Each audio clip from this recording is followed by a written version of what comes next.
طور پر ماں باپ سامنے ہوں تو دیکھو ہاتھ جوڑتا ہوں، ماں باپ کے لیے تکلیف نہ بننا۔ میرے نبی سے پوچھا گیا یا رسول اللہ قیامت کب آئے گی؟ آپ نے فرمایا تو اللہ کو پتہ۔ تو اس نے پوچھا کوئی نشانی بتا دیں، نشانی؟ تو یہ بچیاں غور سے سنیں۔ اس نے کہا یا رسول اللہ قیامت کب آئے گی؟ آپ نے فرمایا اللہ کو پتہ ہے۔ کہ کوئی نشانی بتا دیں؟ تو سنو، آپ نے فرمایا جب بیٹیاں بھی ماؤں کو ذلیل کریں گی قیامت آ جائے گی۔ یعنی بیٹے تو جب کر جاتے ہیں بدتمیزی اور بیٹیاں عام طور پہ فرمانبردار ہوتی ہیں، آپ نے فرمایا جب بیٹیاں بھی ماں کو ذلیل کریں گی تو قیامت آ جائے گی۔ تو بچوں، تمہارے استاد بھی تمہارے ماں باپ ہیں اور تمہارے ماں باپ بھی تمہارے ماں باپ ہیں۔ میرا اللہ کہتا ہے وَاخْفِضْ لَهُمَا جَنَاحَ الذُّلِّ مِنَ الرَّحْمَةِ، ان کے سامنے بچھ جا، لَا تَقُلْ لَهُمَا اف کا اردو میں ہے یہ ہوں کی آواز بھی نہیں آنی چاہیے۔ ویسے اف حقار، اف پتہ کیا ہوتا ہے؟ یہ اب ناخن تو آپ کو نظر نہیں آئے گا، اپنا ناخن دیکھ لینا۔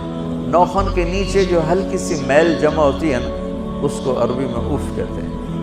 کہ اتنا خفیف سا وزن بھی ماں باپ پہ مت ڈالو، ان کی دعا لے لو، دعا۔ وہ زیادتی کریں سہ جاؤ، زیادتی کریں پی جاؤ۔ اللہ کی غیبی مدد سے جو تمہارے کام ہوں گے وہ تمہاری ڈگریوں سے نہیں ہوں گے۔ ڈگری تو ایک کاغذ کا پرزہ ہے، اس پہ نہ تمہاری تقدیر لکھی ہے نہ تمہارا نصیب لکھا ہے۔ تمہارا نصیب یہاں لکھا ہوا ہے، تمہاری تقدیر یہاں لکھی ہوئی ہے، اور یہ سرسبز اور ہری ہوگی تمہارے اخلاق کے ساتھ، تمہارے ایمان کے ساتھ۔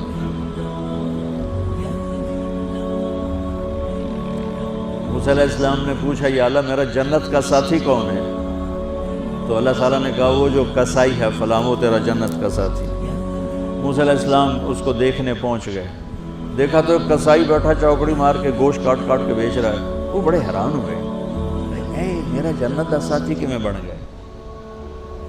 جب وہ اپنے سودا بیچ چکا تو ایک گوشت کا ٹکڑا اٹھا کے اس نے ڈالا تھیلے میں اور چل پڑا۔ موسیٰ علیہ السلام بھی ساتھ ہو گئے۔ موسیٰ، 4 بڑے نبی ہیں، نوح، ابراہیم، موسیٰ، عیسیٰ، اور ان سب سے بڑے ہیں محمد مصطفیٰ صلی اللہ علیہ وسلم۔ وہ گھر پہنچا تو موسیٰ علیہ السلام بھی اجازت لے کے اندر آ گئے۔ اس نے جا کے وہ گوشت کے ٹکڑے بنائے اور سالن پکانا شروع کیا۔ آٹا گوندھ کے رکھ دیا، سالن تیار ہوا، آٹا نرم ہوا، روٹی بنائی، تھالی میں رکھا روٹی سالن، اور ایک گڑیا اپنی چارپائی پر ایسے لیٹی پڑی تھی، وہاں پر ٹانگیں سکڑی ہوئی اور ہاتھ یوں ایسے۔ تو اس نے اس کو ہلایا، ماں جی روٹی کھا لو۔ تو اس کو یوں ہاتھ کا سہارا دیا اور لقمے بنا کے کھلاتا رہا، یہاں تک کہ اس نے کہا یعنی بس۔ تو پھر اس نے اس کا منہ صاف کیا۔ جب لٹانے لگا تو وہ کچھ بولی، موسیٰ علیہ السلام دور تھے تو سن نہیں سکے، اس کی بڑبڑاہٹ سی۔ تو جب وہ فارغ ہوا تو موسیٰ علیہ السلام نے فرمایا میرے بھائی یہ کون ہے؟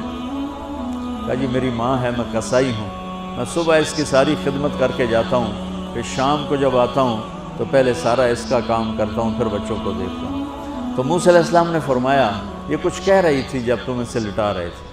تو کہنے لگا جی بس ماں جو ہوئی، کہنے کو اس نے کیا کہنا ہے، جب بھی اس کی خدمت کرتا ہوں تو مجھے کہتی ہے اللہ تجھے جنت میں موسیٰ کا ساتھی بنا۔ میں تجھی کسائی کم نہیں اور وہ موسیٰ کلیم، میری کیڑی اوقات ہے۔ موسیٰ علیہ السلام کی آنکھوں میں آنسو آ گیا، تیری ماں نے تیرا کام بنا دیا۔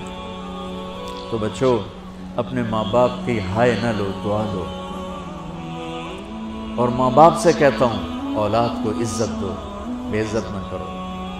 کیونکہ ماں باپ بیٹھے کوئی نہیں، بہت تھوڑے تم سارے بچے بیٹھے ہو، لیکن یہ آواز جائے گی کیمرے کے ذریعے۔ ماں والدین سے کہتا ہوں اپنے بچوں کو عزت نفس کو۔ تم کل کو باپ بننے والے ہو، تمہاری کل شادیاں ہونے والی ہیں، یہ ماں بننے والی ہیں، تم باپ بننے والے ہو۔ اللہ کے واسطے یہ جو ہمارا تعلیمی نظام ہے اس نے ہمارے بچوں کو پاگل کر دیا ہے۔ 3 سال کے بچے کے اوپر بستہ لادنا، یہ اس کو تباہ کر دینا ہے۔ اس کے سارے نیورون ہی جل جاتے ہیں. اور 3 سال کے بچے کو ماں کی گود چاہیے، اسکول نہیں چاہیے. میرے نبی نے کہا 7 سال تک نماز بھی نہ کہو تو کیا کرو؟ وقت دو، محبت دو، عزت دو، احترام دو. 7 سال میں ہر شے بھر جائے گی، پھر واپس تمہیں کرے گا، ساری زندگی تمہیں واپس کرے گا. ہمارے آج کل کے جو نوجوان والدین ہیں، ایک تو ان پر اسکول کا فوبیا سوار ہے، دوسرا سے موبائل کا عذاب سوار ہے. بچہ بات کرتا ہے، ماں موبائل میں لگی ہوئی، کوئی ڈرامہ دیکھی جانی، ہاں بکو کیا کہتے ہو، سن رہی ہوں. وہ وہیں فوت ہو جاتا ہے. بیوی بات کرنے لگتی ہے اور میاں صاحب فون میں لگ جاتے ہیں. میاں صاحب بات کرنے لگتے ہیں، بیگم فون میں لگ جاتی ہے. یہ تو ہماری زندگی. اتنی لائف کوالٹی گندی ہو چکی ہے کہ انہیں کھانے پر بھی سکون نصیب نہیں، کھانے پر بھی کاروبار کر رہے ہو. بلا روٹی کھا رہے ہو، زہر کھا رہے ہو، چلو گنجا ٹوائلٹ میں ٹیلی فون سن رہے ہو، 2 آوازیں آ رہی ہوتی ہیں وہاں.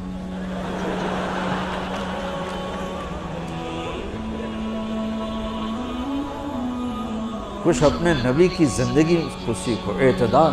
میرے نبی سے عبد الخالق کی تو ایک چھوٹی سی یونیورسٹی ہے، میں بہت بیزی ہوں.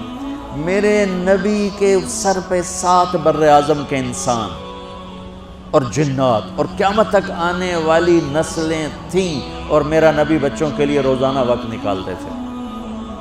اور وقت کیسے نکالتے تھے؟ ان کے لیے گھوڑا بن جاتا، ہاتھ پاؤں زمین پہ ٹیک کے، کمر کو لیول کر کے، آؤ میری کمر پہ بیٹھو. دونوں بچوں کو کمر پہ بٹھا کے حسن حسین کمر میں چکر لگا کر پھر کہتے تمہارا اونٹ کیسا ہے.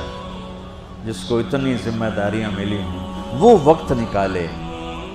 یہ سبق تھا نسل کے لیے، امت کے لیے.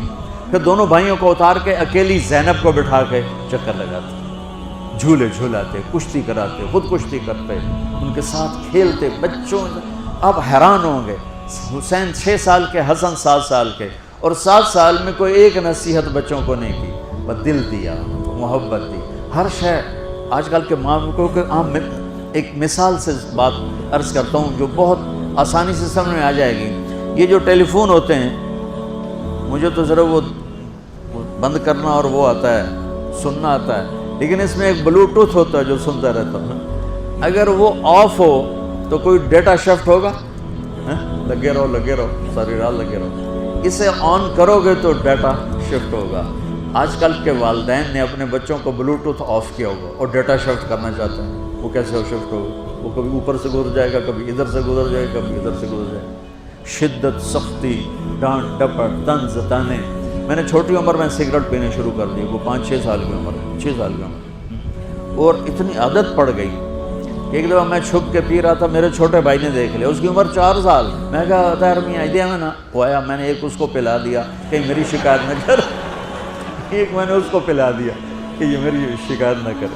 اب مجھے سگریٹوں سے ہٹایا جا رہا ہے. کیسے کہ میری ماں نے میرے بازو پکڑے ہوئے ہیں اور میری خالہ کے ہاتھ میں چمٹا ہے اور چمٹے میں انگارہ دہکتا ہوا، اور وہ میرے یہاں پاما تیرے منہ میں پینے کا سگریٹ پینے کا. او میں نہیں پیندا. یہ ماں باپ یوں کرتے. نہیں آیا، نہیں چھوڑے. وہ تو تبلیغ میں آئے تو اللہ تعالیٰ نے فضل فرمایا. اتنی چھوٹی عمر سے میں نے سگریٹ شروع کی. وہ گاؤں کے دیہاتی ماحول میں سارے پیتے تھے حکا اور سگریٹ، تو میں نے بھی شروع کر دی. تو یہ میرے منہ میں انگارہ ڈال رہی ہے. انگارہ ڈالنے سے آدمی نہیں ہٹتا ہے، وہ اور ضد میں آتا ہے. محبت دو. کل کو تم والدین بنو، باپ بنو، یہ مائیں بنے، بچوں کو عزت دو، محبت دو. میرے نبی جب حضرت فاطمہ آتی تھی ملنے کے لیے، کھڑے ہو جاتے تھے. بستر پر بیٹھے ہیں، زمین پر بیٹھے ہیں، کرسی پر کھڑے ہو جاتے، اور آگے بڑھ کے فاطمہ کا ہاتھ پکڑ کر یوں چومتے، بوسہ لیتے، پھر ہاتھ پکڑے آ کر چارپائی پر بٹھاتے، اس کے بعد خود بیٹھتے تھے. اتنا پروٹوکول اولاد کو دو گے تو پھر وہ واپس آئے. یہ ساری آپ کی اولاد ہے، یہ تمہارے باپ ہیں اور تمہارے اصلی ماں باپ ہیں. ان کو عزت دو. یہ ایک چیپٹر میں نے تمہیں آنے والے فیوچر کے لیے دیا ہے کہ اللہ تمہارے گھر آباد کرے. تو یاد رکھنا، گھروں کی آبادی کا تعلق شکل صورت سے نہیں، ڈگری سے نہیں، پیسوں سے نہیں، سونے چاندی سے نہیں، اللہ کی قسم صرف آپ کے اخلاق کے ساتھ۔ اگر آپ کے اخلاق اچھے ہوں گے آپ کا گھر ہمیشہ آباد رہے گا۔ اگر آنے والی لڑکی کے اخلاق اچھے ہوں گے گھر ہمیشہ آباد رہے گا۔ اگر زبان کا بول زہریلا ہو گیا زندگی بھر